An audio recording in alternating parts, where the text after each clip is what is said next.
Bueno, muy buenas tardes, licenciado Mariano Nardowski. Gracias por este contacto. ¿Qué tal? ¿Cómo te va? Bueno, muy bien. Tenemos que comentarle a la gente que el licenciado Mariano Nardowski es un especialista en ciencias de la educación, tiene un frondoso currículum, una gran experiencia, ha sido ministro de Educación del gobierno porteño en el primer gobierno de Macri como jefe de gobierno. Tiene una gran experiencia, realmente es un estudioso, un investigador de los temas de educación, y queríamos tomar contacto en Fuera de Serie con el licenciado Nardowski para, bueno, entre otras cuestiones, también es un asiduo visitante de San Nicolás. Mariano, recordás que has estado en eventos de la Fundación Libremente con Gustavo Yáñez, con el profesor Batros, y realmente ha sido muy rica esa experiencia. Sí, la verdad que sí. Y bueno, en este marco queríamos entrevistarlo para poder interactuar un poco, y mi compañera Agustina ahora quiere hacer unas preguntas también. Dale, con mucho gusto. ¿Qué tal? Mariano, Agustina Henrich, lo saluda. ¿Qué tal? Bien. Mariano, estaba viendo un poco sobre el tema del libro del colapso de la educación, que me pareció realmente muy interesante, y habla un poco del vaciamiento de la escuela pública, que bueno, sostiene que empezó hace más de 60 años, y que se profundizó en el tema en el 2003 con los Kirchner, y asegura también que el PRO no logró revertir la tendencia, ¿no? Es como, ¿cuál es la salida a esta situación, digamos? Porque llevamos 60 años de detrimento de la escuela pública. Sí, es así, son 60 años en donde la escuela pública argentina viene perdiendo alumnos, viene deteriorándose, mientras las escuelas privadas tienen cada vez más alumnos, más prestigio social, donde las clases medias lamentablemente van abandonando la escuela pública, no por motivos religiosos o nacionales, étnicos, eso no estaría mal, sino porque básicamente creen que la escuela privada es mejor que la escuela pública. Exacto. Pagan por aquello que tienen gratis. Entonces, bueno, sabemos que algo anda mal si alguien paga por lo que tiene gratis. Y este es el caso. Entonces sí, efectivamente es un proceso de declive que tiene 60 años aproximadamente, que en los primeros 2000 se profundizó, especialmente porque las escuelas públicas perdieron alumnos directamente, ¿no? Es decir, no solamente que la escuela pública primaria creció menos que la escuela privada primaria, como venía sucediendo antes, sino que por primera vez en la historia, desde el 2013 y el 2016, la escuela primaria pública de la República Argentina perdió el 10% de sus alumnos, mientras las escuelas primarias privadas crecieron el 25% de sus alumnos. Eso es un dato muy llamativo. Y sí, efectivamente, tampoco la gestión del PRO revertió eso en el caso de la Ciudad de Buenos Aires, como tampoco la gestión socialista lo revirtió en Santa Fe, ni el radicalismo en las provincias que el gobierno del radicalismo. Esto es un tema nacional que no depende de la gestión de gobierno, sino que lamentablemente se ha convertido en una especie de política de Estado, que pasan los gobiernos, porque también pasaron gobiernos militares, gobiernos civiles, peronismo en su versión menemista o en su versión kirchnerista, Alfonsín, la Macri. Bueno, evidentemente es algo que trasciende, digamos, el color ideológico, político de los que gobiernan, y es una cuestión más profunda de pérdida de confianza, sobre todo de los sectores medios, que tratan de buscar una salida privada, una salida individual, claro, frente a los problemas que plantea la educación. Sí, que me parece más una cuestión horizontal de que nos toca a todos, y de que por otro lado la privatización de la educación es como un poco un negocio detrás del que hay un montón de gente, ¿no? Bueno, relativamente, porque en la Argentina la mayoría de las escuelas privadas no tienen fines de lucro. Sí. La gran mayoría, algunas dependen muchas dependen de congregaciones religiosas, especialmente la Iglesia Católica, pero también hay evangélicas, judías, ortodoxas, musulmanas, hay escuelas privadas correspondiente a escuelas japonesas, gallegas, inglesas, norteamericanas, francesas, italianas, en fin. Es un marco de una diversidad enorme, y por supuesto que hay algunos negocios atrás, eso en sí mismo no me parece malo, no, claro. pero no es el tema central, me parece que el problema no es el negocio, la educación en la Argentina, tanto a nivel inicial, primario y secundario, como en la universidad, cuando es privada, el objetivo central no es el negocio, como sí pasa en otros países del mundo, claro. Sino que acá más bien tiene que ver con respuestas sociales, con respuestas culturales. En muchos casos, por ejemplo, aquí en el área metropolitana de Buenos Aires, hay muchas escuelas privadas progresistas, de gente que tiene una ideología de centro-izquierda, y que es pro Estado y pro escuela pública, pero bueno, se cansaron de la burocracia y la jerarquización en las escuelas públicas y decidieron ponerse su propia escuela. Suelen ser escuelas sin fines de lucro, muchas veces son cooperativas, es decir, es un paisaje muy heterogéneo, en donde el tema del negocio me parece que no es lo más importante. Lo más importante, lamentablemente, es la pérdida, el deterioro de la escuela pública, y la salida de la escuela privada como una forma de resolver privadamente lo que no podemos resolver desde el Estado. Mariano, la escuela como está hoy, pensada, la de este tiempo, ¿mata la creatividad del alumno? Bueno, vos pensás que los grandes creadores del siglo XX fueron formados en escuelas mucho más represivas que las actuales, así que no me parece que lo mate. Me parece que el problema de las escuelas en el caso argentino es todavía mucho más grave o es anterior, y es especialmente que los pobres o no van a las escuelas, no van a la escuela porque abandonan el secundario en primer año, segundo año, o cuando van tienen una educación de más baja calidad, es decir, concurren a escuelas empobrecidas para pobres. Y eso sí es un problema de segregación, un problema de injusticia muy grave, porque un chico de 8, 9, 10 años, incluso más grande, por haber nacido pobre, tenga que tener una educación de menor valor, la verdad que no tiene ninguna justificación en una sociedad democrática. No, realmente. Uno podría echarle la culpa a sus padres, no es mi caso, pero bueno, hay algunos que, bueno, tendría algún tipo de consideración, pero en el caso de los chicos, ¿qué culpa tienen de haber nacido en un hogar en donde hay privaciones? Claro. Entonces, finalmente la educación, en vez de ser un gran igualador social y de movilizar para arriba, termina reproduciendo los mismos problemas sociales, la misma injusticia que hay afuera de la escuela, y eso es realmente muy negativo. Exacto. Y retomando un poco esto que decían de que los grandes se formaron en escuelas mucho más estrictas que las de ahora. Más allá de que obviamente la escuela tiene que avanzar y seguir el curso de la sociedad y humanizarse, y bueno, está bien que sea así. ¿No cree que en cierto punto los maestros y los profesores han perdido esa posición o ese estatuto, por decirlo de alguna manera, esa autoridad que tuvieron siempre? Que no se los respeta, por lo menos es lo que yo veo de familiares que trabajan en escuelas públicas, y realmente, incluso en algunos casos, hasta parece maltrato lo que le hacen los alumnos a los propios docentes, y no pueden hacer nada, están en un lugar como de aislamiento y solos, más solos que los alumnos. Sí, me parece que es un diagnóstico muy acertado, no solamente para la Argentina, es un problema global. Uh-huh.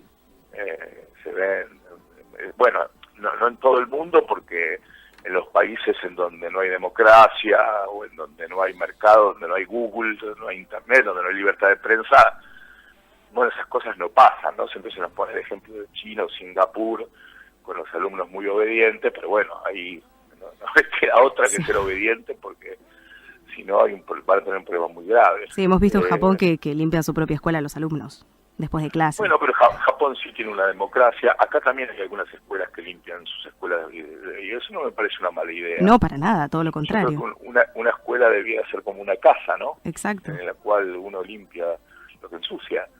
Tiene que cuidarlo como si fuera un segundo hogar. Pero tu pregunta me parece que era muy pertinente, porque esa pérdida de legitimidad no tiene que ver con los maestros, no es porque los maestros de ahora sean peores que los de antes. Al contrario, creo que los de ahora son mucho mejores que los de antes. Lo que pasa es que ahora es muy difícil ser maestro. Eso es algo que la sociedad no tiene en cuenta, muchas veces los propios educadores no tienen en cuenta. Ahora es mucho más difícil que antes ser docente. ¿Por qué? Porque antes, hace 60, 70 años, la señorita, que era una maestra normal que había estudiado 4 o 5 años de secundario, que ni siquiera tenía título terciario, que tenía 16, 17 años, y con esa chica de 17 años se paraba delante del grado, delante del curso, y era temida, respetada, amada. ¿Por qué? Porque una sociedad que funcionaba de esa manera, muy vertical, sí. Muy jerárquica, en donde había un respeto y muchas veces un temor reverencial por la autoridad, no solamente el maestro, el médico, el político, el militar, el policía, el cartero o el bombero. Entonces, esto ha cambiado, tampoco existe el mismo temor reverencial hacia la policía, por ejemplo, en nuestro país. Con lo cual hoy es mucho más difícil ser maestro. Realmente es un trabajo, una tarea profesional de un nivel de complejidad infinitamente superior a lo que pasaba hace 60 o 70 años. Y muchas veces eso no lo tenemos en cuenta, la sociedad no lo tiene en cuenta, entonces los padres se quejan porque no pueden ponerle límites a sus hijos, pero suponen que los maestros sí le tienen que poner límites, cuando la tarea del límite, la tarea del respeto se ha tornado cada vez más difícil, más complicada y con un nivel de complejidad que antes no se veía. Mariano, usted es el creador del proyecto Pan Sofía, ¿nos lo puede explicar? Sí, cómo no, con mucho gusto. Pan Sofía, bueno, no soy el creador porque Pan Sofía es un proyecto horizontal, es un proyecto desjerarquizado en donde no hay una autoridad, somos varios, es un grupo fundador y una comunidad que se va creando alrededor de ese grupo fundador. Básicamente lo que nosotros hacemos es trabajar en base al pensamiento y la acción sobre el futuro de la educación. Nosotros entendemos que la educación está cambiando, que las escuelas están cambiando brutalmente y están yendo hacia formas nuevas, con la internet, con las pantallas, con la tecnología, hacia formas nuevas que generan muchos desafíos, algunos de ellos son muy positivos y otros son bastante peligrosos en nuestro entender. Sobre todo eso no hay mucho trabajado a nivel mundial, no hay mucho escrito, no hay mucho producido, y en vez de tener respuestas seguras sobre eso, nosotros nos dedicamos a hacer preguntas y a experimentar en base a preguntas, es decir, acerca de cómo tienen que ser los formatos escolares, cómo tiene que ser la transmisión de saber entre grandes y chicos, cuál es el peso de las nuevas tecnologías, hacia dónde va la escuela. Bueno, todo eso es un trabajo de construir comunidad, de mucha gente que se va acercando con la idea de meterse en el futuro de la educación. Y la palabra Pan Sofía, que quiere decir todo el saber, viene de un pensador checo de hace muchos años, de hace 400 años, Comenius, que él definió que la escuela era el lugar donde se le enseñaba todo a todos. Pero nosotros pensamos que por más que cambien los formatos escolares, cambie la escuela, haya formas muy disruptivas de educación, entendemos que la pansofía no se negocia. Es decir, por más que digamos, la cáscara cambie, que la tecnología cambie, que las modalidades educativas cambien, el ideal humano, que todos los seres humanos tenemos derecho a saberlo todo, debe seguir vigente. Entonces estamos trabajando en ese sentido, es un grupo nuevo, tiene apenas 2 años, no hace falta ser educador, ni político, ni especialista, ni experto, con estar interesado en el futuro de la educación, con eso alcanza. Y somos muy divergentes, hay de distintos partidos políticos, de distintas ideologías, de distintas religiones, sobre todo de distintas edades, porque tengo que decir que se prenden más en Pansofía los sub-30 y los sub-25. Bueno, eso es esperanzador. Esperanzador, y creo que entienden más el futuro que se viene, lo entienden mucho más que nosotros. Me parece saben que más hacia dónde va. Ya lo están viviendo, exactamente, lo están viviendo y tienen intuiciones mucho más sólidas y posturas mucho más interesantes que nosotros, los adultos o los más viejos, que en general tenemos esquemas más repetitivos. Claro. Para pensar el futuro hay que ser disruptivo, hay que atreverse, hay que hacerlo con alegría, pero también con cierta precisión, y sobre todo cerrar los ojos y animarse a saltar, porque lo que hay del otro lado, la verdad que no sabemos qué es. Está bien. Mariano, una última pregunta y tiene que ver con el tema del paro docente. Que todos los años es la misma historia. Yo comencé la universidad en el 2007 y el primer año prácticamente hubo 2 meses en los que no tuve clases, y es una historia que se repite todos los años. ¿Soluciona algo el paro? ¿Llegamos a algo? Bueno, en realidad el problema es lamentablemente más grave, porque lo que demuestra el paro es que ni los sindicalistas docentes ni las dirigencias políticas de la Argentina están a la altura del conflicto educativo. Uh-huh. Es decir, porque los conflictos están para resolverse. Es decir, cuando hay un problema salarial y alguien hace un paro, con todo derecho, porque bueno, así funciona un sistema democrático. La democracia, claro. Los expertos hacen paro, es así. Si no, tenemos que hacer como hizo el presidente Correa en Ecuador, que por un decreto suprimió al sindicato docente y metió presa a la secretaria general. Pero a nosotros no nos gusta ese modelo. No, tal cual. A nosotros nos gusta la democracia y la libertad. Entonces, bueno, el problema es cómo se resuelve. Y yo creo que ni unos ni otros están o estamos, por la parte que me tocó a mí en un momento, a la altura del problema que se genera. Entonces, como no lo podemos resolver, como todas las cosas en la vida que no se resuelven, se repiten indefinidamente. Claro. Entonces bailamos este tango fatal del paro docente desde 1988 aproximadamente, que fue el paro de 42 días de la CETERA, que fue un paro muy largo y que de alguna manera inauguró, ya este año hace 30 años, ¿no? Inauguró una forma específica de protesta docente. Entonces, a mí decir si estoy a favor o estoy en contra de esto, me parece que ya no tiene demasiado sentido.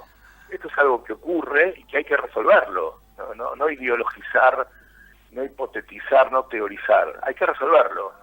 Y lamentablemente estamos colapsados, como el título de mi libro, estamos empantanados, porque los que tienen que resolverlo, que son los dirigentes sindicales y los funcionarios políticos, que para eso los votamos, bueno, no lo resuelven.